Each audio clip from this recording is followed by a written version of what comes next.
સાબરકાંઠામાં આજથી કૃષિ મેળાનો આરંભ થયો છે ત્યારે પાટીદારો તથા કોંગ્રેસના વિરોધના ડર હેઠળ શરૂ થયેલા કૃષિ મેળામાં મોટી માત્રામાં પોલીસ ગોઠવવી પડી। આ તરફ કાળા કપડાનો પણ સ્થળ પર પ્રતિબંધ ફરમાવી દેવાયો હતો। હિંમતનગરમાં શરૂ થયેલા આ કૃષિ મહોત્સવમાં પાટીદારોના વિરોધનો ફફડાટ સ્પષ્ટ વર્તાતો હતો।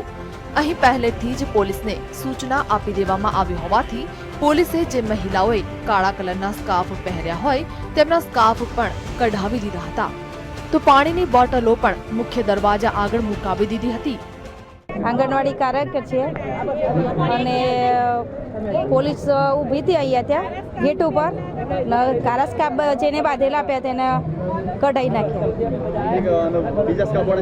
હા, બીજાને જવા દેતા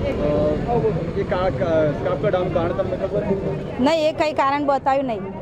અમે આંગણવાડી કાર્યકર બહેનો છીએ અને અમને અહીંયા આવ્યા એટલે 8 વાગ્યાથી સવારમાં વહેલાથી બોલાવવામાં આવ્યા, બરોબર। અમને ભાડું બધું કશું આપવાનું નથી અને અહીંયા આવ્યા તો અમને કાળા સ્કાર્ફ ને કાળી વસ્તુ હતી, સ્વેટર હતું, એ બી કાઢી નાખવાનું કીધું અને અમને અમારા આખો દિવસ આજનો કદાચ બગડશે જ। અમે તો બલગામથી આવ્યા હતા, કાપ મારે પહેરેલા હતા તે સફેદ કાપ વાળાને જવા દીધા અને અમારે કાળા કાપ પહેરેલા હતા તે મને પકડી લીધા પોલીસ વાળાએ અને ઠંડી લાગસ કરવાનું છે અમારે। તો સ્કાર્ફ કાઢવાની બાબતે અહીં મુકાયેલા મહિલા પીએસઆઈ ને પૂછતા તેઓ પણ છંછેડાઈ ગયા હતા। બરાબર છે, એટલે તમે શું કહેવા માંગો છો? મારા સાહેબ સિનિયર અધિકારી તો પૂછવું પડે ને ઇન્ટરવ્યુ આપવા માટે। બ્લેક કલરના વ્હાઇટ કલરના ના, બીજા કોઈ કલરના નહીં, ખાલી કાળો કલર કોઈ પહેરતા આવે તો કોઈ વાવટો ફરકાવે નહીં એટલા માટે, બરાબર।